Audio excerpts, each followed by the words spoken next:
Sabe aquela pergunta que ninguém faz em voz alta, mas que fica martelando na sua cabeça enquanto você escova os dentes de manhã? Pra que mesmo eu tô fazendo isso tudo? Não é depressão. Não é crise existencial de filme americano. É só a vida sendo honesta com você pela primeira vez em muito tempo. E a honestidade dói, né? Eu tava pensando nisso outro dia, vendo uma formiga carregando uma migalha 3 vezes maior que ela. A formiga não para pra questionar se aquilo faz sentido. Ela simplesmente carrega. E eu ali, parado, invejando uma formiga porque ela tem mais clareza de propósito que eu. A sociedade vendeu pra gente essa ideia de que precisamos ter um porquê grandioso pra tudo.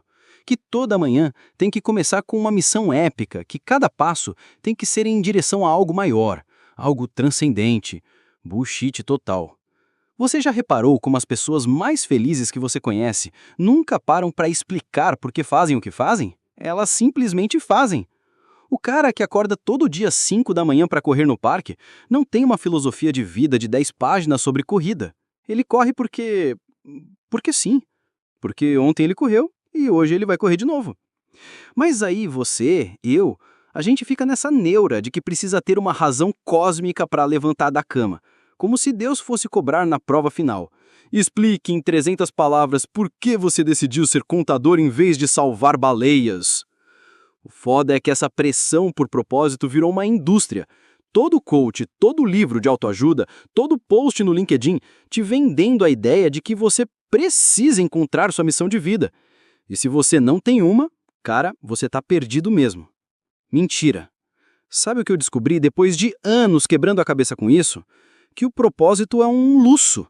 É coisa de quem já resolveu os problemas básicos da vida e agora precisa criar novos problemas para se sentir importante.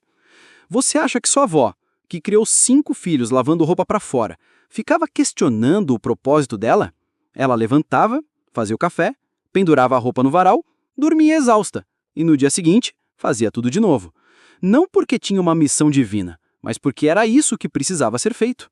E olha só, ela provavelmente foi mais feliz que metade dessa galera que passa o dia postando sobre encontrar o propósito da vida no Instagram. A verdade incômoda é que a vida não tem roteiro, não tem manual de instruções, não tem aquela voz do GPS falando em 200 metros vira à direita em direção ao seu destino final de realização pessoal.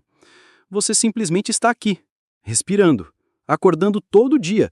E isso, por mais simples que pareça, já é alguma coisa, já é muito, na verdade.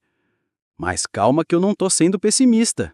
Na verdade, tem uma liberdade bizarra em aceitar que você não precisa ter todas as respostas, que você pode simplesmente seguir, continuar, fazer a próxima coisa que precisa ser feita sem ter que justificar para ninguém, nem para você mesmo, por que aquilo importa no grande esquema das coisas.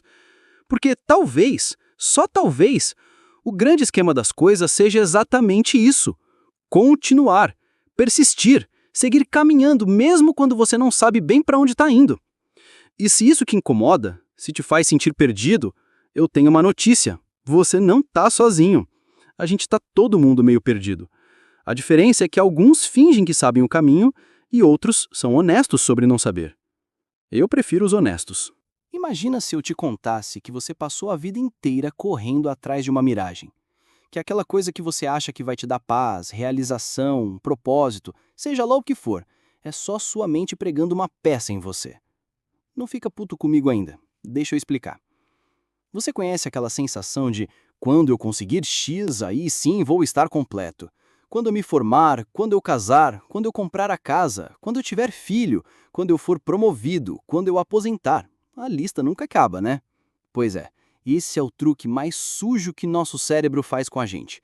Ele pega a felicidade, bota numa caixinha e escreve abrir apenas quando atingir o próximo objetivo. E a gente cai nessa toda vez.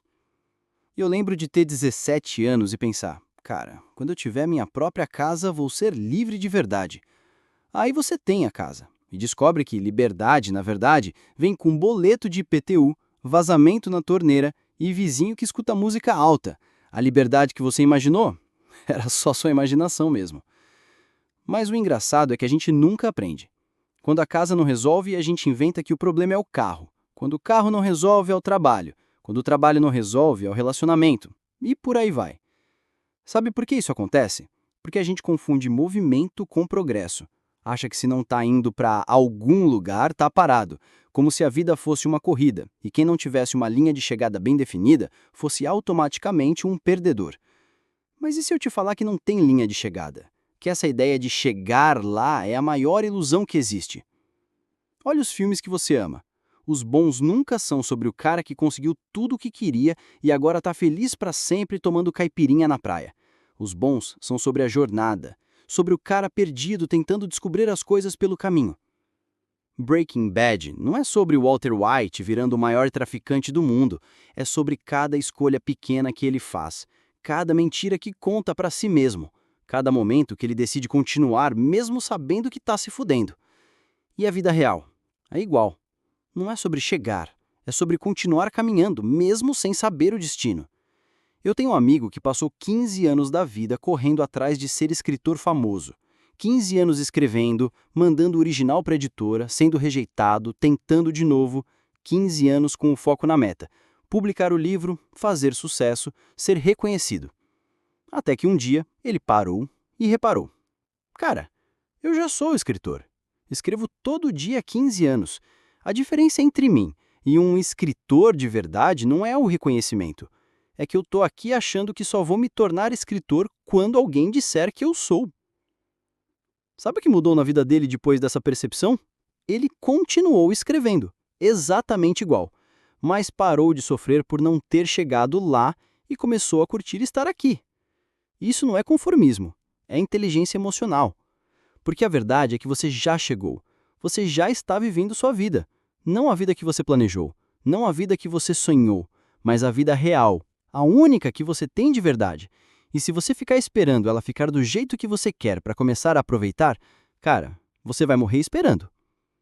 O estoicismo ensina uma coisa linda sobre isso. A ideia de amor fati, amar o seu destino. Não significa aceitar passivamente tudo o que acontece. Significa entender que resistir à realidade só faz você sofrer mais. Marco Aurélio, imperador romano, cara que tinha literalmente tudo que a gente acha que vai nos fazer felizes, escreveu: muito pouco é necessário para uma vida feliz. Está tudo dentro de você, na sua forma de pensar. Pensa nisso. O cara mais poderoso do mundo antigo dizendo que felicidade não tem nada a ver com conquistas externas. Tem a ver com fazer as pazes com o que você tem agora. Eu não estou falando para você desistir dos seus sonhos, dos seus planos. Eu estou falando para você parar de terceirizar a sua paz mental para eles, porque a paz não está no destino, está na caminhada. E a caminhada, ela já começou faz tempo. Tem uma coisa que ninguém te conta sobre crescer, que você vai passar uma boa parte da vida adulta se sentindo meio vazio por dentro. E não é problema seu, é condição humana mesmo. Sabe aquele domingo à noite que você tá aí, deitado na cama, olhando o teto e pensando, e agora? Não sobre nada específico, só, e agora? Como se tivesse uma pergunta flutuando no ar que você não consegue formular direito. Isso tem nome, é o vazio existencial. E todo mundo sente, mas ninguém fala porque a gente acha que é defeito nosso. Spoiler, não é. Viktor Frankl, psiquiatra austríaco que sobreviveu aos campos de concentração nazistas, escreveu um livro chamado Em Busca de Sentido, onde ele fala exatamente sobre isso. Ele diz que o vazio existencial é natural do ser humano moderno. A gente resolveu os problemas básicos de sobrevivência e agora fica com essa sensação estranha de, ok, e o que eu faço com toda essa vida que sobrou? Frankl percebeu uma coisa genial, que o sentido não é algo que você encontra, é algo que você cria. E você cria, não através de grandes gestos épicos, mas através da forma como você escolhe reagir às situações que a vida te apresenta. Ele conta que no campo de concentração, nos momentos mais desumanos possíveis, alguns prisioneiros conseguiam manter algo parecido com dignidade. Não porque encontraram um propósito místico no sofrimento, mas porque escolheram uma atitude diferente diante da merda total que estavam vivendo. É meio brutal, mas é real. A vida vai te dar situações de merda. Vai mesmo. E você não consegue controlar isso. Mas você consegue controlar como você se posiciona diante da merda. E aqui que a coisa fica interessante. O vazio não é seu inimigo. O vazio é combustível. Pensa assim. Você já viu alguém que nunca sentiu vazio fazer algo realmente marcante? Eu não.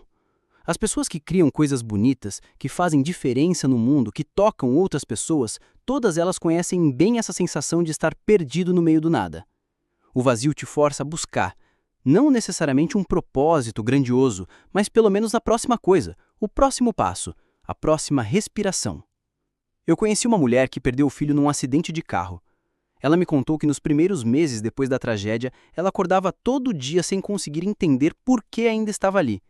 Não tinha vontade de morrer, mas também não sabia por que viver. Até que um dia ela estava no supermercado e viu uma mãe brigando com o filho pequeno no corredor dos cereais.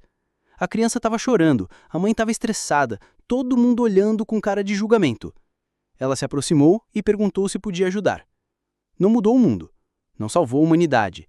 Só segurou o carrinho enquanto a mãe pegava a criança no colo e respirou junto com ela por alguns minutos. Mas quando ela saiu do supermercado, alguma coisa tinha mudado. Não o vazio, ele continuava lá. Mas ela tinha entendido uma coisa. O vazio não era um buraco para ser preenchido, era um espaço para ser habitado. Desde então, ela não procura mais sentido para a vida. Ela cria sentido na vida. Todo dia, em pequenos gestos, em momentos de conexão, em escolha simples de ser gentil quando poderia ser indiferente. O budismo tem um conceito chamado sunyata, o vazio. Mas não é vazio como ausência, é vazio como potencial infinito, como a tela em branco que pode se tornar qualquer quadro. Quando você para de lutar contra o vazio e começa a dançar com ele, você percebe que ele não é seu problema. Ele é sua ferramenta.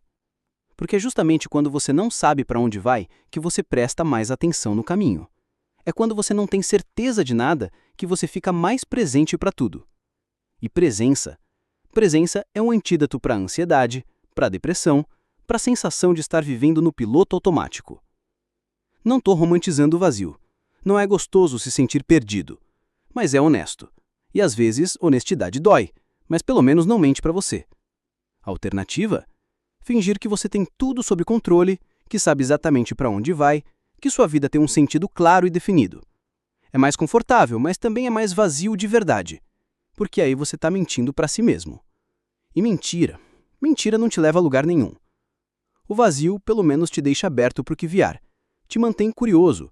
Te força a prestar atenção. Te obriga a criar em vez de só consumir. E no final das contas, talvez seja exatamente isso que você precise. Não um destino, mas uma direção. Não uma resposta, mas uma pergunta melhor. Não um propósito, mas uma presença. Você já reparou como a gente romantiza a ideia de estar parado? Tipo nos filmes, o cara iluminado sempre está sentado debaixo de uma árvore, meditando, encontrando as respostas do universo na imobilidade total. Bullshit. As respostas não vêm quando você para. Elas vêm quando você se move, mesmo sem saber para onde. E olha que eu não estou falando de movimento frenético, daqueles que a galera faz para fugir dos próprios pensamentos. Estou falando do movimento consciente. Do tipo, eu não sei para onde vou, mas vou assim mesmo. Tem uma diferença gigante entre os dois. O movimento frenético é desespero disfarçado de produtividade. É a pessoa que preenche cada segundo do dia com atividade porque não aguenta ficar sozinha com os próprios pensamentos. É a ansiedade em movimento. Mas o movimento consciente, esse é diferente. É quando você aceita que não sabe o destino, mas decide caminhar mesmo assim. Não porque está fugindo de alguma coisa, mas porque entendeu que parado você não vai descobrir nada mesmo. Darwin não descobriu a evolução sentado no escritório pensando sobre ela. Ele embarcou no Beagle e passou 5 anos navegando pelo mundo, coletando coisas, observando, fazendo perguntas que nem ele sabia direito porque estava fazendo. A teoria da evolução não foi um insight místico que veio do nada. Foi o resultado de movimento, de curiosidade em ação, de seguir em frente mesmo sem saber exatamente o que estava procurando. E a vida real é igualzinho. Você não vai descobrir quem você é ficando parado esperando uma revelação cósmica. Você descobre fazendo coisas, errando, tentando de novo, mudando de direção quando precisa, continuando quando não sabe se deveria. Eu conheci um cara que passou anos tentando decidir se deveria virar vegetariano. Lia artigos, assistia documentários, fazia listas de prós e contras. Ficou nessa por 2 anos. 2 anos pensando sobre uma decisão que poderia ser resolvida em 2 semanas de teste. Até que uma namorada dele falou: "Cara, para de pensar e vira vegetariano por 1 mês. Se não funcionar, volta a comer carne." Sabe o que aconteceu? Em 3 semanas, ele já sabia a resposta. Não porque teve uma epifania, mas porque testou na prática, movimentou, experimentou e descobriu que gostava de carne demais para abrir mão, mas que podia reduzir o consumo sem drama nenhum. Problema resolvido através de ação, não de reflexão infinita. O movimento sem direção fixa é uma forma de inteligência. Você não precisa saber o destino para começar a caminhar. Na verdade, caminhar é que vai te mostrar o destino, ou te ensinar que talvez você nem precise de um. Os estoicos tinham uma frase: a ação imperfeita é melhor que inação perfeita. Não é sobre fazer as coisas certas, é sobre fazer as coisas, ponto. Porque quando você age, mesmo sem certeza absoluta, você gera informação, você aprende. Você descobre coisas sobre si mesmo que jamais descobriria no sofá da sala fazendo análises mentais. E tem mais. Movimento gera movimento. É física básica. Um corpo em movimento tende a permanecer em movimento. Um corpo parado, tende a ficar cada vez mais parado. Você já viu como é difícil começar a malhar depois de meses sedentário? Como custa sair da cama no primeiro dia? Mas depois da primeira semana, o corpo já pede movimento, já quer continuar. A vida mental funciona igual. Quando você para de agir, fica cada vez mais difícil voltar a agir. Você entra numa paralisia por análise, que só piora com o tempo. Mas quando você mantém o movimento, mesmo que seja movimento meio sem rumo, você mantém a máquina funcionando. Mantém a curiosidade viva, mantém as possibilidades abertas. E sabe qual é o lado mais bonito disso tudo? Que movimento sem direção fixa não significa movimento sem intenção. Você pode não saber para onde vai, mas pode saber como quer ir, com que valores, com que atitude, com que tipo de presença. Pode decidir que, independente do destino, vai tentar ser gentil no caminho, ou corajoso, ou curioso, ou honesto.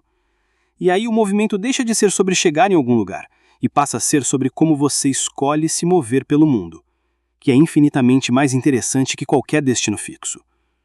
Porque destinos você conquista uma vez, mas a forma como você se move pelo mundo, isso você pratica todo dia, em cada pequena escolha, em cada interação, em cada momento que você decide continuar, ao invés de parar. E no final das contas, talvez seja isso que importe, não onde você chega, mas quem você se torna no processo de seguir em frente. Mesmo quando, especialmente quando, você não faz ideia de para onde está indo. E se eu te contasse que toda a sua vida é um improviso gigante e que isso é a coisa mais linda que existe? Fica comigo nessa. Você lembra quando era criança e brincava de faz de conta? Não tinha roteiro, não tinha planejamento, você simplesmente começava. Vamos fingir que eu sou o super-herói e você é o vilão. E a história ia se construindo sozinha, cada um reagindo ao que o outro fazia. Era puro improviso. E era genial. Aí você cresceu e alguém te convenceu de que improvisar era coisa de despreparado, que gente séria faz plano, que sucesso depende de estratégia, que você precisa saber exatamente onde quer chegar antes de dar o primeiro passo. Mentira de novo. As melhores coisas da sua vida provavelmente aconteceram por acaso. O trabalho que você conseguiu porque um amigo indicou, o amor que rolou porque vocês pegaram o mesmo elevador no dia que o outro normalmente é de escada. A descoberta que mudou tudo porque você estava procurando uma coisa completamente diferente. Penicilina foi descoberta por acidente. Post-it foi erro de laboratório. O chocolate chip cookie surgiu porque a cozinheira não tinha chocolate em pó e improvisou com pedaços de chocolate normal. Improviso não é ausência de habilidade. Improviso é habilidade pura. É a capacidade de responder o que aparece na sua frente sem surtar porque não estava no seu plano quinquenal. E a vida? A vida é uma sessão de improviso de 80 anos onde você vai entrando no palco sem saber que história vai contar, mas vai contando assim mesmo. O jazz é tudo sobre isso. Você tem uma base, alguns acordes, uma ideia geral. Mas a mágica acontece no que não estava escrito, na forma como cada músico reage ao que o outro toca, na criação espontânea que surge do diálogo entre eles. Miles Davis dizia, não tenha medo dos erros. Não existem erros, apenas oportunidades. Pensa na sua vida como uma jam session. Você não sabe que música vai tocar, mas sabe tocar seu instrumento. E seu instrumento são suas habilidades, seus valores, sua forma de ver o mundo. Aí a vida te apresenta uma situação nova, um acorde que você não esperava. Você pode entrar em pânico porque não estava no seu repertório, ou pode improvisar em cima disso. Pode criar algo novo a partir do que apareceu. Eu lembro de ter perdido um emprego que eu achava que era meu destino. Fiquei semanas me remoendo, pensando que tinha ferrado com o meu plano de carreira. Até que um dia, por puro desespero financeiro, aceitei um freela que não tinha nada a ver com minha área. Esse freela me apresentou para pessoas que eu jamais conheceria no meu emprego dos sonhos. Essas pessoas me deram oportunidades que nem existiam no meu plano original. E hoje eu faço coisas que eu nem sabia que existiam quando estava naquele emprego. Não foi destino, foi improviso. Foi dizer sim para uma situação que não estava no roteiro e ver no que dava. O improviso te ensina uma habilidade que nenhum planejamento consegue te dar: flexibilidade mental. A capacidade de mudar de estratégia no meio do jogo sem perder o rebolado. Porque a verdade é que você não controla as cartas que a vida te dá, mas você controla como joga com elas. E às vezes a jogada mais genial é não tentar forçar as cartas a formarem a mão que você queria. É olhar o que você tem e descobrir que jogo diferente você pode jogar com isso. O budismo Zen tem um conceito chamado mente de principiante. Shoshin é a atitude de estar sempre aberto para aprender, mesmo nas situações que você acha que já domina. Quando você encara a vida com mente de principiante, cada dia vira uma oportunidade de descobrir algo novo sobre você mesmo, sobre o mundo, sobre as possibilidades que você nem sabia que existiam. E aí você para de lutar contra as mudanças de plano e começa a dançar com elas. Não é sobre desistir de ter objetivos, é sobre segurar seus objetivos com leveza o suficiente para conseguir mudá-los quando a vida te mostrar algo mais interessante. É sobre entender que flexibilidade não é fraqueza, é inteligência, é adaptação, é sobrevivência. Darwin não disse que sobrevive o mais forte. Ele disse que sobrevive o que melhor se adapta às mudanças. E adaptar é improviso em tempo real. Então, da próxima vez que seus planos derem errado, e eles vão dar porque é assim que funciona, em vez de se sentir perdido, lembra, você não está perdido. Você está improvisando. E improviso, quando você abraça em vez de resistir, é onde a mágica acontece. É onde você descobre que a vida não é sobre seguir o roteiro que você escreveu aos 20 anos. É sobre reagir com inteligência e criatividade ao roteiro que a vida vai escrevendo para você em tempo real. E se você conseguir fazer isso com humor, com curiosidade, com a mente aberta para possibilidades que nem passaram pela sua cabeça ainda, cara, você não vai só sobreviver, você vai criar uma obra de arte. Uma obra de arte improvisada, imperfeita, única. Uma obra de arte que só você poderia criar, porque só você tem a sua combinação específica de experiências, habilidades, sonhos e cicatrizes. E é exatamente essa combinação única que faz seu improviso ser seu, que faz sua vida ser sua. Mesmo quando, especialmente quando, você não tem a menor ideia do que vem a seguir.